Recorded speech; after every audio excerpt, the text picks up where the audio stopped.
You are listening to Leaders and Legends, a podcast produced by Veteran Strategies and featuring conversations with fascinating and impactful men and women who have shaped our world, our communities, and our history. My name is Robert Vane, Principal of Veteran Strategies, and your host for our discussion.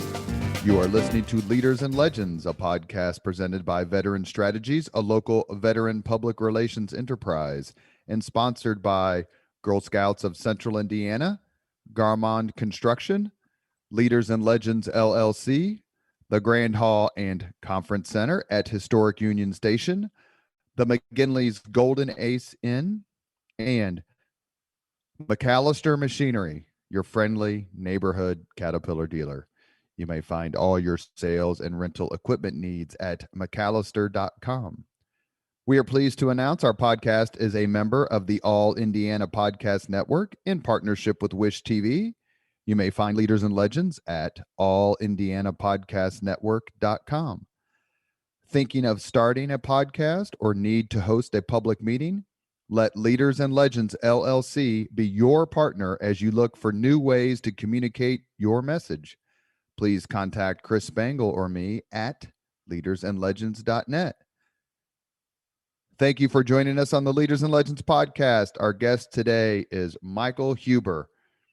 Michael serves as the Indy Chamber President and CEO. He was a former deputy mayor under Greg Ballard. He worked for Mayor Steve Goldsmith. He did business deals at the Indianapolis International Airport. And he, as much as anyone I've ever worked with, helped me personally in the guidance I needed more than once. Michael, thank you very much for coming on the podcast. Robert, thanks for having me on. It's always good to see you. I'm a loyal listener of Leaders and Legends, as you know, and I don't feel like I've achieved the status yet, but I'm like, maybe if we talk about this stuff today, maybe in 20 years, I will have gotten to, where some of your other guests have gotten. So I'm just along for the ride. Well, we have, first off, all of us pale in comparison to Chris Spangle, who is the engineer for the Leaders and Legends podcast. So if that's the standard, then we're all in trouble. Secondly, you have such a terrific resume, which we're going to dive deeply into, and such a Renaissance man, a talented musician, wonderful family man. Everything you do, I'm very honored to have you on. It's actually been a long time coming with COVID and everything else. So thank you very much. And I should say that I'm returning the favor because I'm appearing on your podcast, which should be posted pretty soon. It is. Yep. Episode 21 of Michael Loves Indy. I'll talk, before we hang up, I'll talk more about that. But yeah, we had a great conversation. I'm definitely going to have you back. So yeah, looking forward to today. You are not a native-born Hoosier, if memory serves. You are from Illinois. Is that correct? Yeah, I'm from a small town an hour south of Springfield, Illinois, an hour northeast of St. Louis, Missouri, called Hillsboro, where several generations of my dad's family, Germans, hailed, and since the 1800s. And my mom is from Oakland, California. And as you know, so by some weird coincidence, my mom and my wife are both from Oakland, California. So I've got this, in addition to growing up in my small town, I've got this great affinity. It's my second home is definitely Oakland. So what would Freud say, Michael? Right. When did your family come over? Did it come over like in the 1870s, 1880s from Germany? Yeah, that's about the right time frame. Yeah, because that's Bismarck's culture comp where that's right. The Hubers and the Spinners and they I have a relative who owned most of the land that's now Mammoth Cave. His last name is Simon, but he sold the land before the caves were discovered. So that's a story that a lot of my family likes to tell, and came up through Kentucky to Illinois, where I grew up. So a reverse Jed Clampett. Exactly. Right. How did you end up here? I know you went your undergrad. Now we respectfully call it Nerd Western. Right. Thank you, Francesca. Thank you, Amos. Thank you, John Murray. Thank you, Michael Huber, and others. You went to Northwestern University in Chicago for your undergrad. How did you end up here in Indianapolis? Yeah. So most of my family, a lot of my family members went to Illinois in Champaign-Urbana, which is a great school. And I got to go to Northwestern.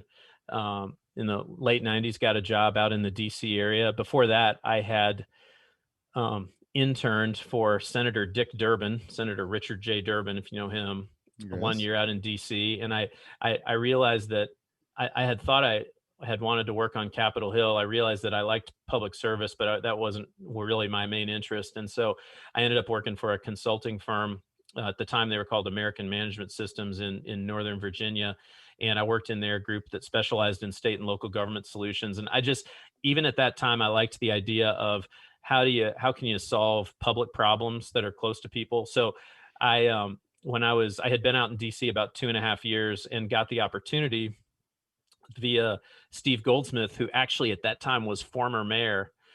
He was involved in a company called NetGov. It was a tech company. They had a consulting arm called Competitive Government Solutions or Competitive Government Strategies. And I moved to Indianapolis just because it was closer to home. The opportunity to work around Steve Goldsmith and some of his colleagues was really attractive, and I loved Indianapolis from the minute I got here in 2001.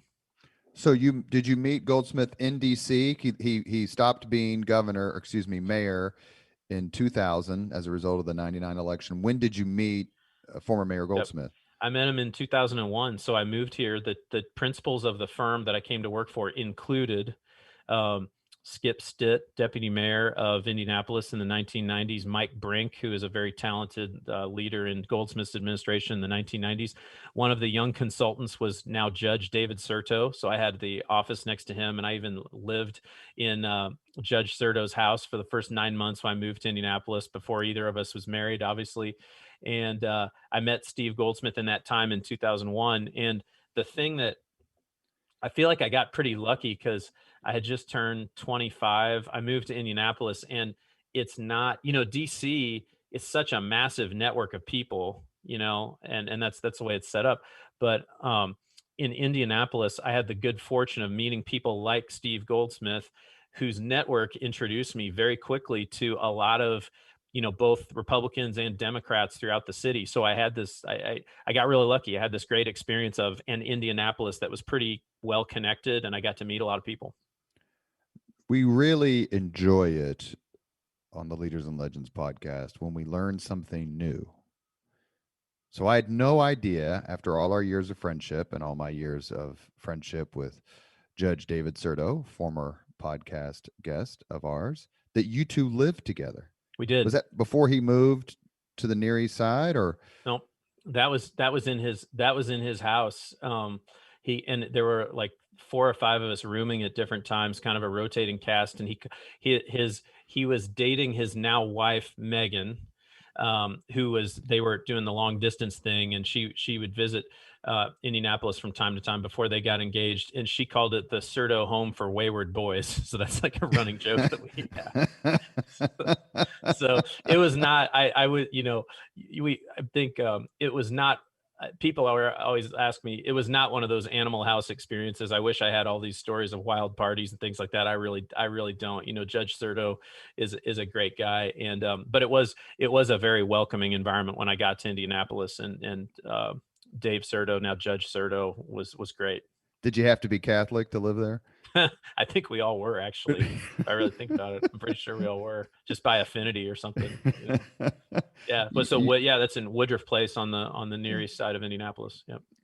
You received your MBA from the Kelley School of Business. What made you decide to pursue an advanced degree? Yeah, it was certainly the influence of Skip Stitt and Mike Brink and Steve Goldsmith. There's no question, because I had studied social policy, public policy. I didn't really know what I wanted to do. I knew I liked public service, but I realized quickly that I needed to get my business analytical skills and really work on those, that I didn't really have a lot of great financial knowledge or things like that. So I was one of those people that I got into business school in Bloomington. I lived there for about 15 months, but was still working on some consulting projects in Indianapolis. But I was purely going to business school just to try to upgrade my skills, because I knew that I needed to get better in just general business skills. And it was a great environment for that. The Kelley School of Business is great. I met my wife there, Helen, who's from California.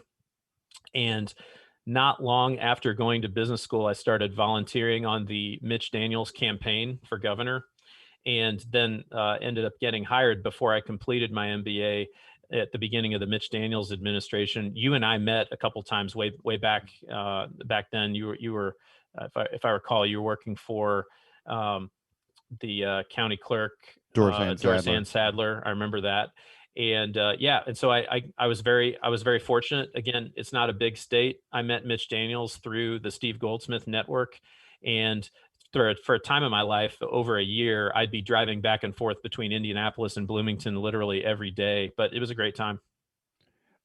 Did you ever consider getting a law degree or getting your PhD? I know how much education, I know how important it is. I guess I'm going to say it this way. I know how much you get off on learning more Yeah. things and newer things, but is the MBA like, okay, this is my validator, I don't need anything else? Yeah, it's a combination of my parents. So I grew up. I'm the oldest of four boys. Dad is a Navy veteran. I lost my dad he died of cancer in 2008, and it's one of my great regrets. Robert, you and my dad just would have sat for hours and hours and hours because you guys have so many shared interests. It's just unbelievable. Even though I'm Army and he's Navy. Right, and I have three younger brothers who are all who were naval officers now, but and now they're all out. But so the Navy influence in my family ran deep, and my father was also a small town lawyer. And I think it's not that my dad discouraged me to go to law school, but I think he really wished that he had gotten more engineering or more business, and I'm sure I was influenced by that.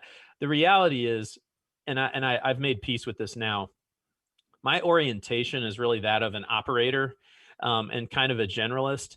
And I was always a B plus student in college and in graduate school. And I used to think that I was lazy and not applying myself. The reality is I had so many interests, and I had a tendency just to take on too much at any one time because I had so many interests. And so the MBA, I think, was a really good thing for me. The reality is I get inspired by the academics and things like that, but especially when I was in my 20s, it wasn't part of my nature to just get to the kind of discipline and depth that you would have to pursue a PhD and probably a law degree. You're thought of, you're very well thought of, and when people mention you, they say words like smart and hip, and that's a tough combination, but you somehow managed to pull it off. What is it? How important is it for you to be thought of as someone who is collaborative intellectually, someone who is easy to work with? I mean, we worked on some big projects together when we were in the Ballard administration, but I'd say this as a compliment, that when you are attached to something, it does bring a certain intellectual credibility to it. That must make you feel good, A, but B, how important is it for you to take that approach where, hey, look, let's get a bunch of smart people, and not just book smart, but smart people together, and let's figure out this problem. Yeah, I mean, you flatter me because some of it's a false humility. I'm sure. I have an ego, and I have a genuine desire, for validation and things like that. But that being said, I I feel really lucky because certainly Steve Goldsmith and Skip Stitt and Mike Brink and people like that, certainly a lot of people that I worked with in the Ballard administration, yourself included, there were a lot of people who modeled a certain behavior. And um, uh, it's like I noticed that if you're a really good team player, and if you follow through on your commitments, then you can move up very, very fast in public service. And um, I uh, and also display a certain level of intellectual curiosity because in politics, Robert, it does attract a certain amount of people who don't like to be wrong. They like to be right, and they don't like to be seen as wrong. And so it it and I had some colleagues who sort of modeled behaviors also of what not to do. Okay, so like, don't act like you know something you don't know. Always ask the question. Don't be so insecure to ask the question. And because it's almost like I was very fortunate in my 20s to have a number of people who said, like Steve Goldsmith, what do I think of when I think of Steve Goldsmith? I think of always be guided by that curiosity, and that curiosity will lead you in the right direction. Um, always be collaborative and let it be about the team, because I noticed that the people who took too much credit, those weren't the people who got to be recruited to the better teams. The people who would do the work and help share the credit among, those were the people who got the opportunities. And so I saw enough of that I kind of was able to navigate it and then figure that out. And then I also figured out that you don't always have to have the solution. In fact, there are a lot of times when, um, if you're the one who can bring the subject matter experts in the room and get them collaborating on a solution, a lot of times that's the skill set that's missing. I don't know if that answered your question. Well, it does, because we all like to think of ourselves as intelligent people, and egos do get in the way sometimes for all of us. But it seems to me to be instructive to sit back every once in a while in these meetings where you're dealing with, for example, the utility transaction that we did, that was what, $2 billion. And so we're not going to have all the answers. So how about let's listen to Nate Feltman talk about the best way to do things, or let's listen to Mark Miles talk about, hey, this is what Yep. I think you should do. We had a committee together, and we had Professor Bill Bloomquist from IUPUI, whose intelligence is just, it's simply remarkable. But one of the things, and we'll get to Mayor Ballard here in a second, but one of the things that I thought that Mayor Ballard did really well was to convene this group of thinkers, and not just the people I mentioned, but others as well. Mayor Goldsmith was around and being helpful. So how important is it for you personally, and also as CEO of the Indy Chamber, to be surrounded by people who are just pretty darn smart? So it's everything, honestly. I mean, that's being in an environment where there's constant ideas and people are talking about the possibilities for me. And I think that just my personality type, my orientation, I mean, that is everything, right? And so I figured out somewhere in the experience, somewhere between working for Daniels and working for Ballard, that especially in a city like Indianapolis, there are men and women who feel so invested in and maybe they've moved on, Robert, maybe they're retired, and if you're the person who can create an in for them, especially with a new mayor in terms of like Ballard, you know, you and I and Chris Cotterill and Paul Okeson and Ryan Vaughn, and like, we were very intentional about, hey, let's go back, let's find as many of the alums of Peterson and Goldsmith and Hudnut as possible, and see if we can give them a stake in what we're doing. And if I figured out that if you can do that, not only does it help you build relationships, but the range of ideas that you get to have just, circulating around the room is so much broader. You know what I'm saying? And we should mention, in that list, and there are several, obviously, but someone else who we worked with who's incredibly, who's a force of nature intellectually, and that was former public safety director and Marion County prosecutor Scott Newman. Absolutely. David Wu. There's a lot. Yeah, it's a lot. And so, but what you describe, and I'm glad, I don't think anybody's asked me this before, that environment where you've got these different ideas and perspectives of the possible circulating around the room is everything. Okay. Now, the politics has to factor in when you're talking about elected office. And I had a low amount of patience for the politics when I was younger, but I started realizing that to do big things, if I would regard the politics as a tool, as a necessary tool to get support for trying to do big things, then I could understand it and try to interact with it and reach out to people like you in terms of how you handle it. So when I stopped looking at politics as, oh, this is kind of a dirty part of the business and I don't feel completely comfortable with this, but more about, no, how do you build support for this big mixed use real estate thing you want to do, you know what I mean, or this utility transaction that you want to do. and build real relationships, that's when I started to be less intimidated by the politics. Can't do anything unless you win. That's right. That's right. What was it like? You mentioned you worked for a little while for the Mitch Daniels administration. What was that like? Speaking of a collection of really smart people. Yeah, the environment was the most exciting thing. So the state had 16 years of Democrat rule. Mitch Daniels runs for governor, and he had recruited. So at the time I came into the Mitch Daniels administration, I was I don't know, 28, something like that, and he had recruited a lot of people of that age to come in, many of whom left their jobs or had come out of graduate school or things like that. Ryan Kitchell, who went on to be Mitch's budget director and head of OMB, and then the chief financial officer at IU Health, personally recruited me. I was also recruited by Senator Todd Young on the campaign. Actually, the first guy who called me to work on the campaign was Todd Young. And I've never let him forget that. Todd actually did not go into the administration full time. We really wanted him to, but he's obviously gone on to great things. But there was a group, and you know, because you were there, I don't know, 50 people, all pretty young, who supported each other and have continued to support each other. And it was the environment, meeting a lot of people. And looking back, it also wasn't a very like ideologically Republican environment either. It was more people who were really passionate about public service, and that stands out. Election night 2007.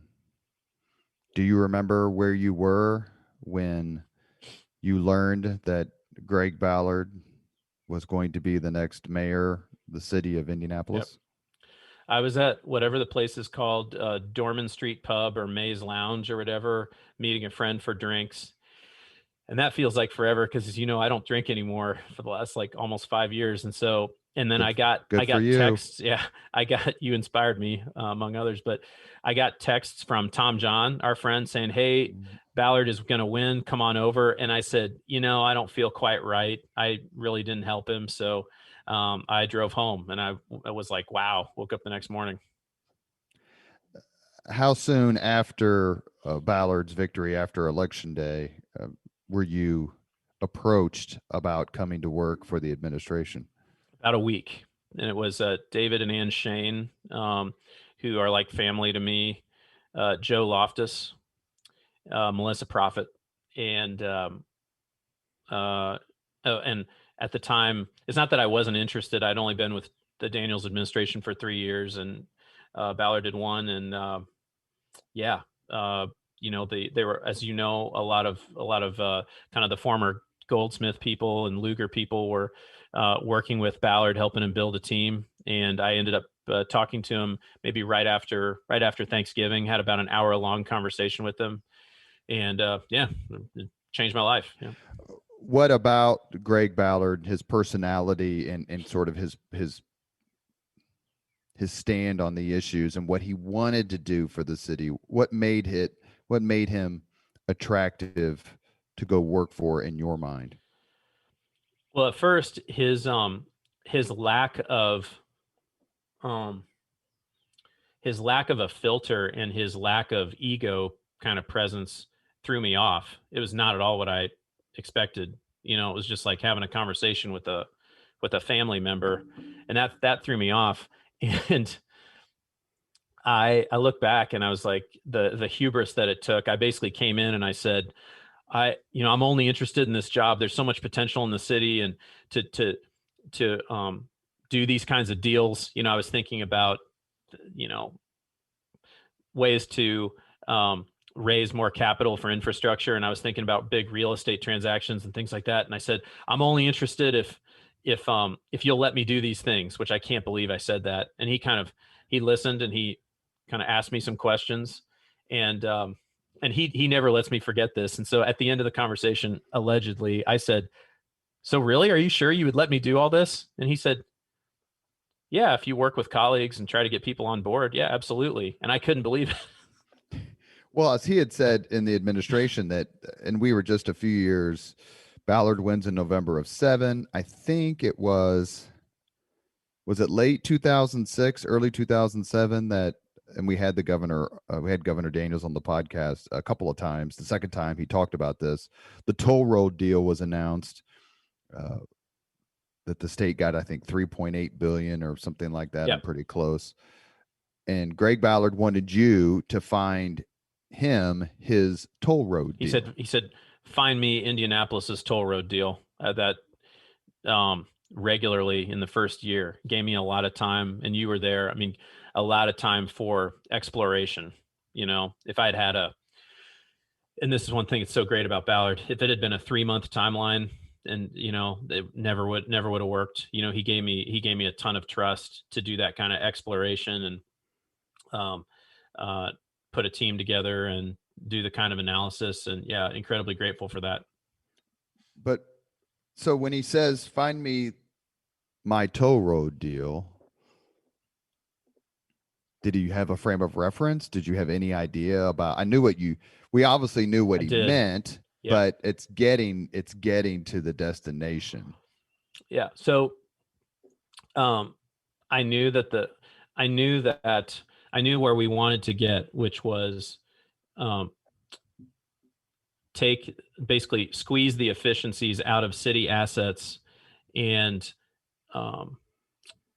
to create an infrastructure fund to help build the city's infrastructure and fund other long-term needs, and to do that within the constraints that we were given, which were pretty significant. You know, the budget constraints. Ballard, of course, was elected in part because of the property taxes being reassessed, and then he came in the full effect of the property tax caps we were experiencing, and so we were trying to find how can we have better, more efficient use of assets, but also identify savings that we could set aside in a very large fund for infrastructure. So we always knew that was where we wanted to go.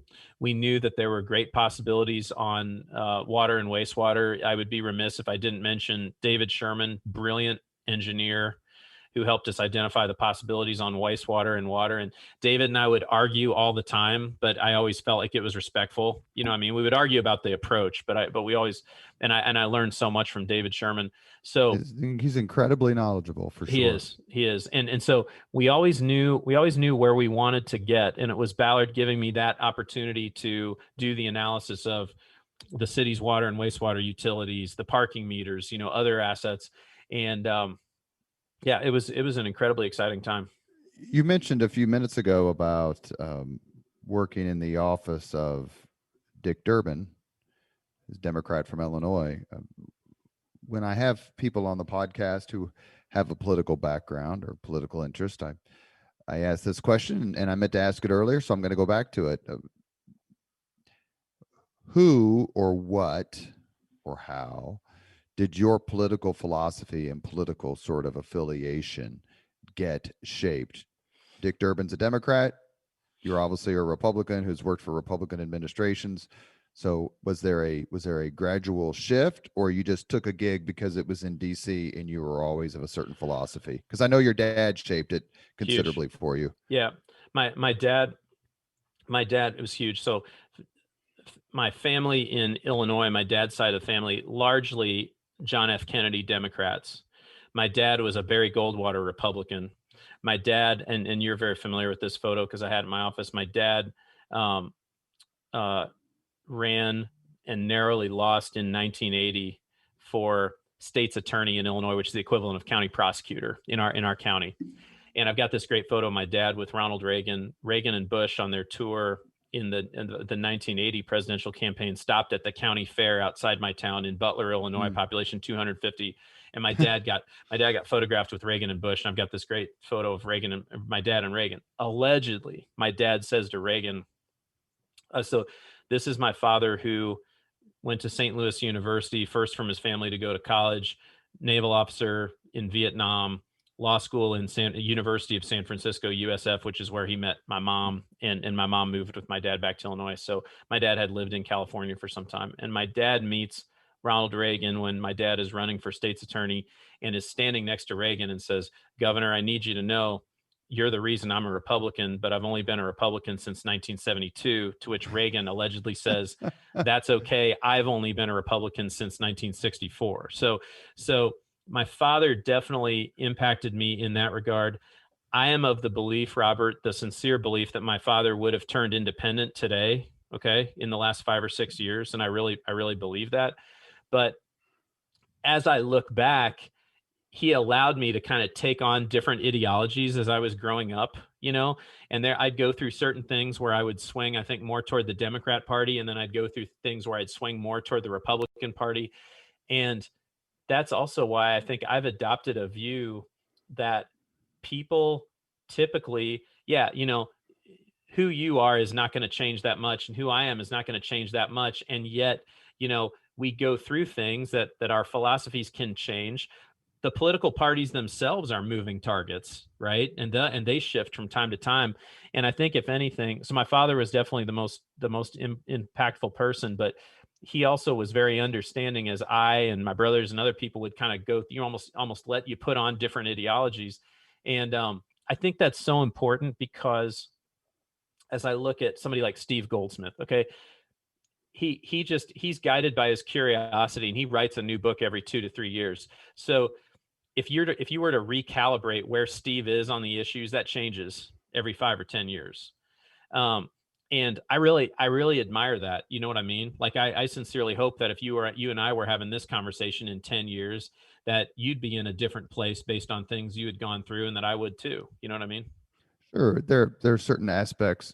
Some of them are internal, and some of them are external, where you change your mind on issues. Yeah. Some are macro, some are micro. I'm Yeah. I'm against the death penalty. I used to be, basically the governor of Florida, trying to light people up every other day. But when you start to, I'm against the death penalty, even though people clearly deserve it, Yeah. and it's mostly as it relates to the innocence, the potential innocence, Yeah.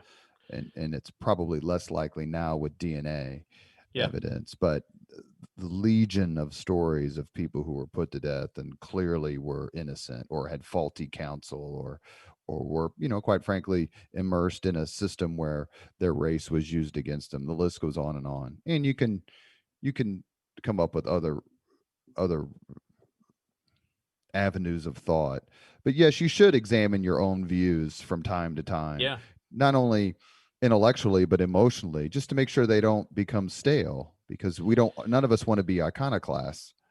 And it's like, Ryan Vaughn will make fun of me from time to time, saying he'll turn to me and say, we'll be talking about something and say, well, Michael, could you offer up the Democrat perspective on this issue? And it's like, but the reality is, like, I've changed since Ryan and I started working together, and Ryan has too, right? I could tell you stories about how he sees things differently now. And it's like, and it's all it's done, Robert, is just reinforced in me a belief that, okay, just because someone is on this issue, or this is where they are now, you can't assume that's where they're going to be in 3 years. You are listening to Leaders and Legends, a podcast presented by Veteran Strategies, a local veteran public relations enterprise, and sponsored by Girl Scouts of Central Indiana, Garmon Construction, Leaders and Legends LLC, the Grand Hall and Conference Center at Historic Union Station, the McGinley's Golden Ace Inn, and McAllister Machinery, your friendly neighborhood Caterpillar dealer. Our guest today is Michael Huber, former deputy mayor for Greg Ballard. He serves as the president and CEO of the Indy Chamber. Michael, is there a particular Hoosier leader and or legend you admire? I'm going to go with lately. Lately, I've been thinking a lot about John Mutz. That was the first name that came to mind. I think about people that that have His impact is incredibly underrated. multifunctional. He's done a lot of different things. He's served the public, philanthropic, private sectors. So I just went with the first name that came to mind, Robert. Um, and I'm trying to think. He's the first person that comes to mind. The reality is, and this is why I enjoy listening to Leaders and Legends so much, there's a whole network of kind of the fathers and mothers of the city, that have been, um, I don't want to say custodians, because custodians almost makes it sound like they've been standing watch. It's not really that. They've been driving Indianapolis. Catalysts. Yeah, totally. For the last 40 or 50 years. I, I I got in a debate with somebody one time. They were being critical of Indianapolis, and I was basically like, "Look, uh, go back to the 1950s, and there's no real advantages that Indianapolis has over Springfield, Illinois, which is close to where I'm from. Okay, today there's no comparison. Indianapolis is more like Nashville, Tennessee, or Denver, and not because of pure natural advantages either. It's literally because of people and the kind of leaders that the appetite for taking risk, and it's all the people that you interview on the show. Well, I appreciate that, and that's a terrifically articulated point. I never really thought of that comparison. They're both capitals of their state. They're both centrally located. I mean, Springfield does have Lincoln's body in the house, and he's got the Lincoln Museum, and so there's a natural tourism attractions there. But whether it's John Mutz or Louis Mayhearn or David Frick, the list goes on. I mean, we did this. We could do this all day. We did it. We kind of did it with Fred Glass when we had him on the podcast, where we started trying to list all the names, and you just simply couldn't do it. But a big part that came out, and it's something I've tried to highlight on the podcast, is it's been bipartisan. Yes, most of the time the council has been Republican. Yes, most of the time, or majority of the time, the mayors have been Republican, but it is completely and totally a bipartisan effort to get where we are in 2021 from where we started. And we kind of started at 1967 when Lugar wins his first term as Indianapolis mayor. As CEO of the Indy Chamber, bipartisanship or nonpartisanship would seem to be crucial to your mission. How do you pull that off, for lack of a better term, in these very political times? Articulating the higher purpose, and sometimes that's a moving target. But always make sure that you're articulating that higher purpose, and it's just so important. It's trying to articulate where we're going, as a city, and then more recently as a region. And so can I take it back for a second? Because I thought of something. So, and this is all related to your question. So one of the things that you made me think of with Ballard, I came in for 3 years. My job was mainly transactions. So you and I worked on the water and wastewater transaction together, the parking meters, modernizing the parking meters.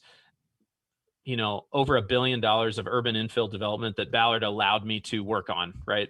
And it's like, so I was, I guess, in some ways people said, "Oh, Huber's Ballard's deal guy," and I let that identity kind of happen. And some of that I liked, but I think that what does a transaction do? Like, you never want to go into a government environment and just start doing deals just to do them. That's not it's not right. But a transaction, what does that give you? It gives you a deadline to focus resources, and then it gives you an event to do things differently. And I started to figure out that if you could use a transaction or an event to sort of shock people and try to get them to think differently, and then impose a deadline that gets, on the government side, that gets people to have intense focus, myself included. And I kind of figured out that you could take that transactional approach to a lot of different things. You know what I mean? Like, you could take it to an abandoned site, like, because you and I worked on like the teardown of Winona, the old Winona Hospital, right, which became the family sports experience for the Children's Museum. You and I both worked on Busch Stadium, reimagining that historic ballpark as a mixed use development with public space and things like that. And so somewhere I'm trying to bridge the work that I was doing for the mayor. Somewhere along the line, that kind of clued me into, maybe you could apply this type of thinking to something like a chamber organization, an economic development organization. Does that make sense? Yes, sir. And one of the things that you do when you're in the mayor's office, and I'm assuming the governor's office as well, is you're forever linked to a leader, and you're sort of forever linked to projects or impact. For me, it's the Irvington Charter High School and the old Guardians home, which is right across the street from where I grew up. I mean, that would be the one thing that I would say if someone said, give me something where you made something happen or started the ball rolling, that would be it, with all credit to going to Krieg Roush, obviously, and the folks who actually made that school happen. But that's the one thing that I particularly can point to. But I worked in communications, so I basically just kind of talked about what other people did. You did some of these things. And one of the things that you spearheaded, helped make happen, led the effort for, was the parking meter deal. So I'm going to choose that one thing before we move on. So the parking meters were antiquated. You had to use coins. There wasn't a lot of turnover. The city itself was involved in the world of parking meters. It's utterly ridiculous. Greg Ballard said, "The hell with all that." And now we have the system that we have that is currently throwing off millions more dollars than it was before. The Hogshead administration just extended the deal, which had to make you feel good. But there was a newspaper article about the deal, and I had to, represent the Ballard administration. It's one of those things where it's like you're forever linked with this guy, no matter how many years it's been since he was the mayor. You're still linked. You're still a part of it. You're still part of that family and the public and media perception. How do you feel about that fact? And when you use the parking meters, you use the app or the credit card or whatever, do you think, I kind of made this happen? Yeah, it's great, and I wish when some people will start to give me grief about the parking meter deal, and I say, I wish I had been able to replicate that 10 times over with other asset classes, because I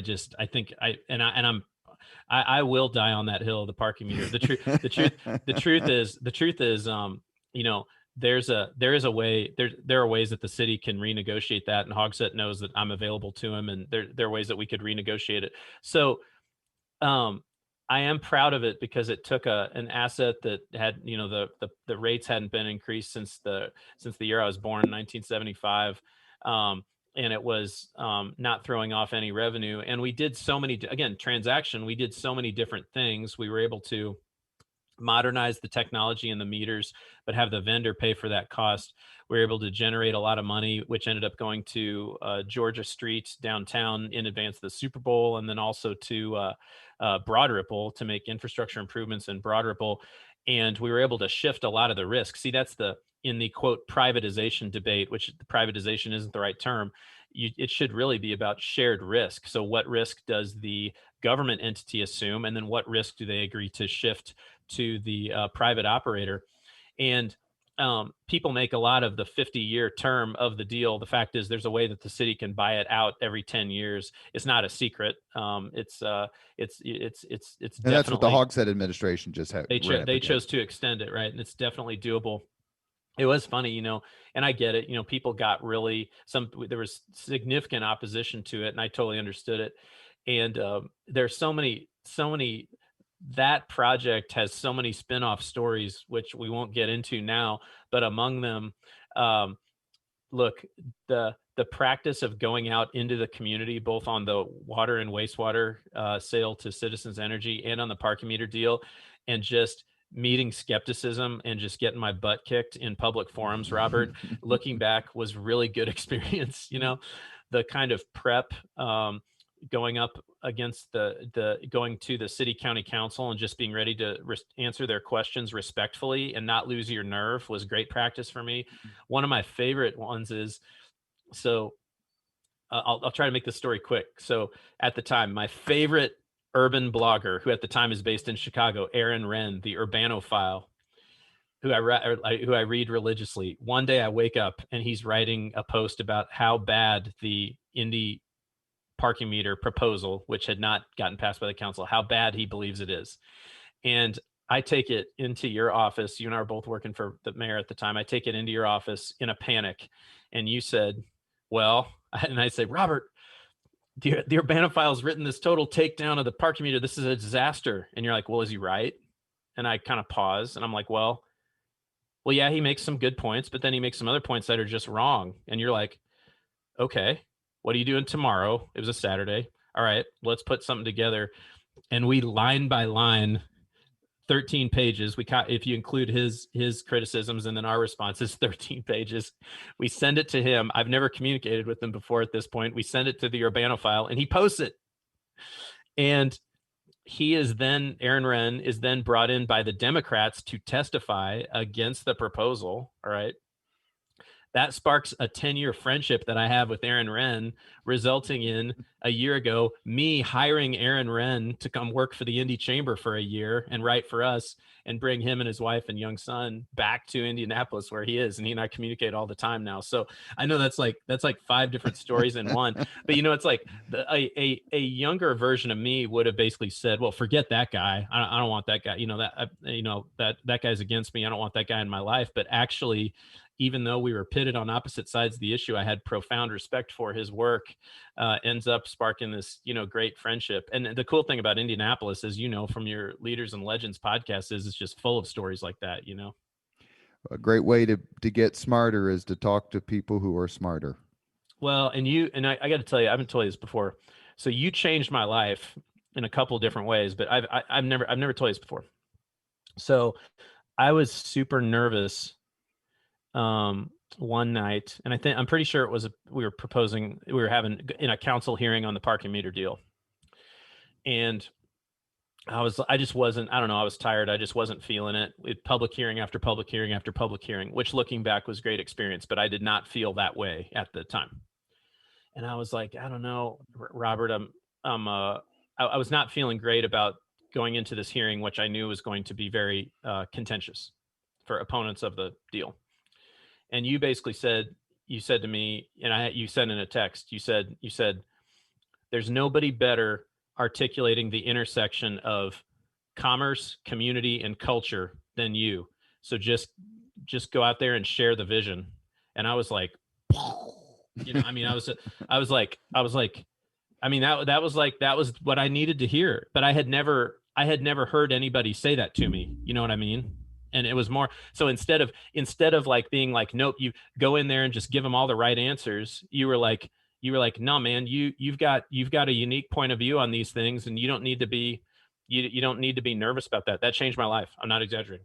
Well, that's very, very kind. That's very kind, Michael. And I do remember another quick story where the Indianapolis Business Journal and its very bright, a very persistent reporter, Corey Schouten, was not a fan of the deal. And we sat with him, I think at Cups downtown Indianapolis. And we walked in and he's like, are you sure it's a good idea? And I just said, does anyone know more about this deal than you? Does anyone know more about the benefits of this deal than you? Can anyone articulate it better than you? And you went, no. And I said, well, then go in there and kick the living hell out of Corey Schouten. He's incredibly bright, but he's got a point of view, but so do we. Don't be afraid to take him on. Let's engage. I said, argue with him. I'll be there. Fight with him. And we fought with him for an hour, and it was a great time. Like, it wasn't a vicious fight. It was a contentious discussion. But that's one of the things that you're so good at. I mean, and you mentioned Ryan Vaughn.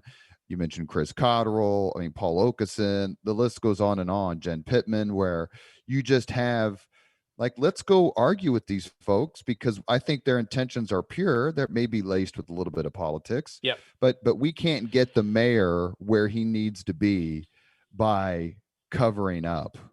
We got to go out and draw fire. And that's right. One of the things you did very well. And Corey, shout out to Corey, who I know is in New York City.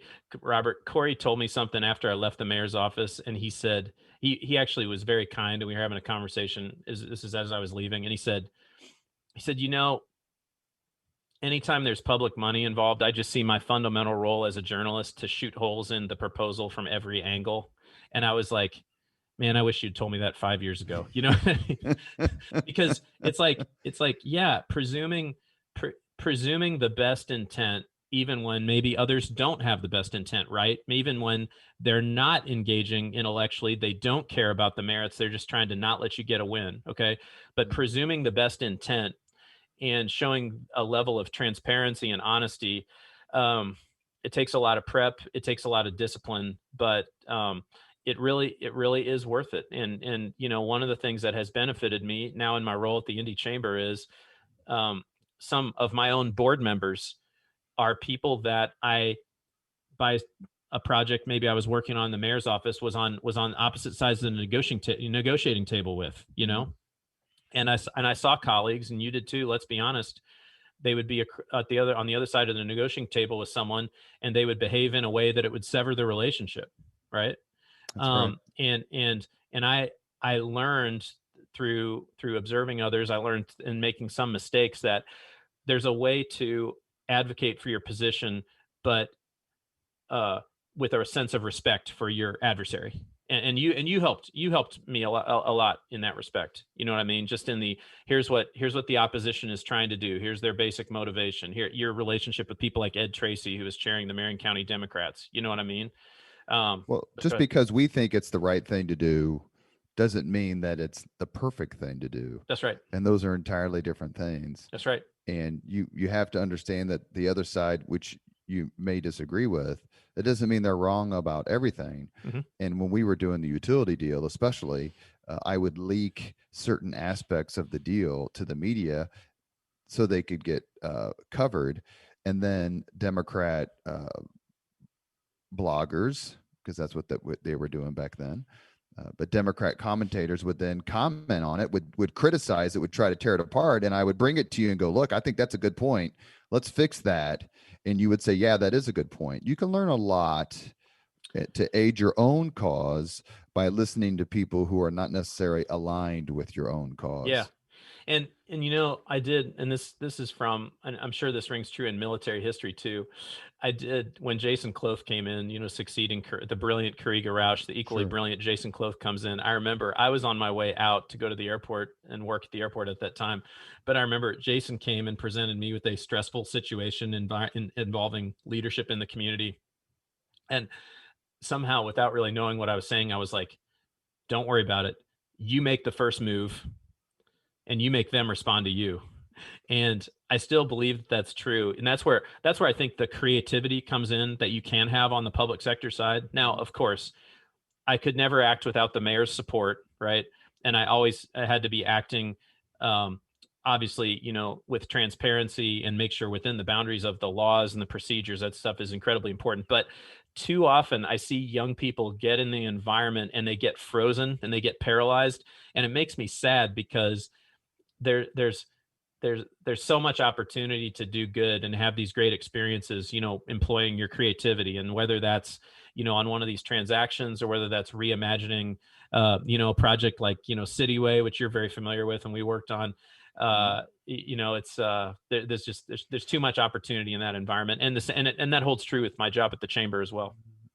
And the opportunities presented by working in government, working in politics. It's been a while. I haven't spoken to a college class, but every time that I do, it's get involved in politics. I don't care how you vote, get involved. You get a chance to work in government. It's the best place to meet people. It's the best place to understand how things really work. But Michael is not just facts and figures and transactions right. and all these things. Our actual first conversation was, I remember, lengthy conversation, was sitting with Brian Sullivan, our very close friend who we love, at the Starbucks at 15th and Capitol. Gosh. And we started talking a little bit about music. Yeah. And I know how important music is to you, both to listen and promote and play. Yeah. When did you start playing a musical instrument, and what is the role that music plays in your life? When I was 5, piano lessons, started playing for church in my small town, piano and some pipe organ when I was 9, accompanying choir through high school and college. Now, I need to tell you, Robert, so I don't know if it was the discipline or the ability. I never crossed that threshold where I was good enough to have been like a piano major or even like a music major at Northwestern. But I always played music in college, and I was always in bands of varying quality. Some not very good, some okay. Intensely interested in songwriting and arranging, and that's been a constant in my life. And in my 20s and 30s, working for Mitch Daniels and Greg Ballard, I I kind of wouldn't really talk about it. It's not that I was embarrassed about it at all, but when you're young, you want to seem serious and you want to seem focused. And I didn't, it'd be like having a colleague who does like theater or paints and stuff like that, and he or she doesn't really talk about it. I get into my mid to late 30s, and I'm like, you know what, this is who I am, and the light bulb started going off because um, I've always got music on. I always like to discover music, and I always like to go back. And you and I have conversations a lot about kind of going back through artist catalogs that maybe we overlooked, and I always enjoy those conversations. Go ahead. I'm just laughing because of every once in a while we send each other a picture of whatever's playing Yeah. in our car. I'm listening to Yeah. this, and you send me a picture. I'm listening to this. And your like perfect example, your for people who haven't listened to all the Leaders and Legends podcast, your interviews with Greg Renoff, who's written some great books about Van Halen, but my favorite one that I've read is about the producer Ted Templeman and all the artists Ted Templeman works with, and that's been great. So, and we should give a shout out real quick to our friend Mark Allen, who used to be absolutely. the music critic for the Indianapolis Star. He's been on the podcast a few times. He has a podcast called The Tapes Archive, where he has interviews with Phil Collins, Alex Van Halen, the REM. The list goes on and on. It's called The Tapes Archive Yep. by Mark Allen. You want to listen to some great stories told by the musicians themselves, listen to Mark's podcast. Absolutely. And so it's kind of like Robert, I kind of see these parallels now that I either didn't see before or didn't want to admit. So it's like my role playing music is a lot like my role of who I am in my job at the chamber and who I was for Ballard too. So I'm not a virtuoso pianist, but I'm kind of the guy who is really overseeing the arrangement of, so it's like, so in my band, my most successful band, Chamber Music, which is an R&B band, black and white members, star singer Vanessa Renee, who's unbelievable. I mean, she's like Gladys Knight. She's unbelievable, and really good musicians. It's like, so I'm in a way kind of the organizer of the effort. I'm kind of overseeing the arrangement. I'm not the best player in that band. I'm a backing vocalist in that band. I sing lead on a few songs, but my point is, the piano for me is almost an arranger's kind of instrument. It's got bass, it's got treble, it's got high, and it's got low, and you can emulate all kinds of different sounds. And I really love synthesizers, as you know, for that reason. I'm definitely a synthesizer geek, and the range of sounds. And so I'm always thinking about the arrangement, but the reality is, to make great music, you always need different instruments and voices in your team and in your group, and it's only been in the last 5 years that I've really started thinking about, okay, how is that sort of, a metaphor for my life and my working life too, and really trying to integrate that. I'm 45 years old. I've started writing original music. I've written original music with collaborators for 20 years. I've started writing original music just for me just recently. That's kind of my new growth experience. If anybody's hearing this, my band Chamber Music is going to play some of those compositions on July 2nd in Fountain Square outside at the Hi-Fi. We'll be at the Jazz Kitchen on August the 1st as well, if anybody's listening. But millions of people are listening, Michael. Millions. Right. That's right. As opposed to my podcast, which you were on, which my mother listens to, and nobody else. But I get excited now more so about growing as a musician, and then trying to be attentive into how that helps me in other parts of my life. And again, you have been more of an influence than in terms of health and wellness, because I quit alcohol almost 4.5 years ago, which has been transformative. And you're somebody who has obviously prioritized wellness and exercise for a long time, and I'm kind of a latecomer to that game. But the more that I prioritize my health and my wellness, it just gives me more energy for music. You know what I mean? It helps. And this is, millions of people have experienced this. It helps me deal with difficult situations in my life, So go ahead. Well, that was the first leg of the three-legged stool Yeah. I wanted to ask about with regard to Michael Huber and what makes him tick, what sustains him, what gives him inspiration. The second one is your significant devotion and involvement with the Catholic Church. Yeah. I know how important it is to you. We've talked about Catholicism quite a bit. Yeah. You're a terrific Catholic and adherent to the faith. How does the church sustain you and get you through the times? Because you're under a lot of pressure most every day. Well, if you can choose to see it as pressure, right? And so that's one thing that I work on is try to see it as opportunity and not pressure. And so I'm, it's probably a typical Catholic answer. I don't feel like I'm a great Catholic, Mm. but my faith is a huge part of my life. Um, and my commitment to health and sobriety has kind of put an exclamation point on that, and also kind of made me realize how far I have to go. The reality is, my spiritual life helps me stay grounded in all the opportunities that I have been given, literally like handed to me. You and I have a lot in common. Like, we didn't grow up with a tremendous amount of financial wealth, but I was always surrounded by all this family love and support, extended family love and support, which um, I hope I didn't take for granted. There are times, and this is one way where I've changed. There were times when you and I were working for Mayor Ballard, and we'd be working on something that was getting a lot of media coverage, and there was political pressure, and I'd be like, "Oh, this is so much pressure." So, you know, you flip that around, and it's like, no, I'm getting to have these great experiences that I probably wouldn't be able to have in most environments because Mayor Ballard is giving me this amount of trust, and so it's a daily, it's a day, and this is my spirituality, and I have a lot of growing to do. It's a daily practice of trying to take my ego out of it and trying to be of service. And if I can take my ego out of it and show that how, and just use the tools in front of me to be of service, that self-imposed pressure reduces significantly, and it looks like opportunity. Now, I might it's easy for me to talk that. To actually walk the walk has got to be a part of a daily practice, because I can easily get into my fear mode or my ego mode. The last leg of the stool is what can only be described as one of the most darling families I've ever seen. Talk to us just a little bit about your wife, Helen. You mentioned how you met her. She is smart, and she is sassy, and she is a sweetheart. Um, Yeah, I mean, she is my, serenity. I mean, she's the reason that I get to do everything that we've talked about, and she's not. It's I don't know what it would be like to have, you have, sometimes you'll have two spouses who are really involved in politics. I don't know what that would be like. Some part of me thinks maybe that would be difficult.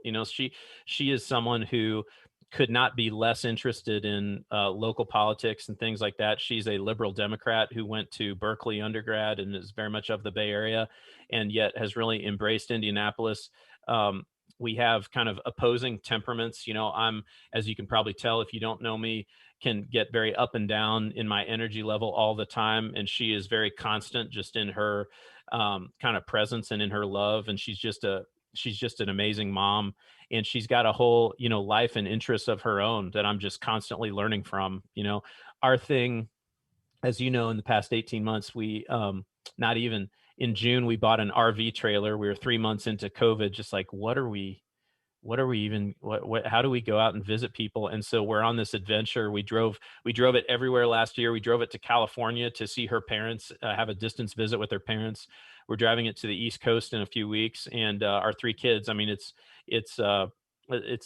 obviously, for anybody who's had kids, it's a lot of work. You've got to be totally committed to it, but it's just like, I look at any expectations that I would have had for my life at 18, and it's so far beyond anything that I could have hoped for. And again, it's and that's my wife and my kids and the things I get to work on and the people I know. But that's got to be a daily practice, because I can lose that perspective very easily. The thing about Indianapolis, though, and this is why I appreciate you doing this show, because this impacts all three legs of the stool. When you get a gift, you really want to give it back. You know what I mean? And Helen and I both feel like neither of us are from this community, and it has given us so much, just in the people that we've gotten to meet, present company included. So it really, I don't know, it does tap into something that really makes you, we've received so much. It really makes you want to give back. and this city deserves it in more ways than one, because the opportunities presented and the people involved are just so amazing. and Yeah. it's why people keep coming back here. Yeah. I've, you're episode 21 of my podcast and I'm episode 100 and whatever of yours. So you've been at this for 3 years, but I do want to plug, we got to turn the tables and have you reflect on a lot of these lessons that you've learned from interviewing, fathers and mothers of the city. And I would highly recommend my podcast with Robert Vane is dropping on Friday. And I don't know, I've just been thinking a lot lately about, what has Indianapolis really given me and given my family? And it's a lot. Well, that's the last question I want to ask you before we go on to the 5 questions is talk a little bit, please, just for a minute about your podcast, why you decided to do one, the format, and how much you're enjoying it. And I think like you, your first podcast was Greg Ballard and my first podcast was Greg Ballard. So I realized I hope to be working at the Indy Chamber for a long time, but I won't be there forever. And I realized that what does it give me? Well, it gives me access to a very broad range of people across different businesses, because we're a business organization of 2,000 members, but it's allowed me to develop relationships with musicians and other people like that. So I decided on my own time, I sat on this for like a year, Robert, as you know, on my own time, on evenings and weekends, I'm going to have recorded conversations with people that I want to talk to. It's recorded, edited, produced, music, everything by me. And I finally decided to do that because I knew that if it were a product of the Indy Chamber, I'd probably have to make compromises. You know what I mean? Like Sure. you own your business, you call the shots. I've got 2,000 members. So if this were a property of the Indy Chamber, I'd have people asking me, well, can you interview this person, that person? Mm-hmm. I told my staff, I'm like, I want to do this for me and just record these conversations for posterity. And I'm going to put no more thought into it than that. And it's been fantastic. As you and Chris know, I mean, it's a lot of work, but it's been great. The conversations like the one we're having today allow me for, an hour or so to kind of get out of that operational mode. Mm-hmm. And kind of think bigger and kind of look back. And yeah, so it's called Michael Loves Indy, and episode 21 featuring Robert Vane drops on Friday. We are talking to Indy Chamber President and CEO and my former colleague, Michael Huber. We worked together in the Ballard administration. We have reached the point in the Leaders and Legends podcast where everybody gets asked the same 5 questions. So are you ready, sir? I think so. What was your first job? Mowing lawns in Hillsboro, Illinois, door to door. What was your first concert? James Taylor is 15 years old. Thank you, Mike Collins, for taking me. He was a few years older than me. Great first concert. Not Adam Collins. Not Adam Collins. Another great Adam. If it was Adam Collins, it would be a hip hop concert for sure. I think that's probably pretty good. Yeah. Number 3, if you could suggest any book for someone to read, which book would you choose? Okay, right now, so Cal Newport, who wrote, Deep Work and Digital Minimalism, is such a thoughtful writer. And I found myself the other day recommending a book called So Good They Can't Ignore You to a younger colleague. So it's Cal Newport, and it's called So Good They Can't Ignore You. Number 4, if you could witness any event in history, be there as it happens, which event would you choose?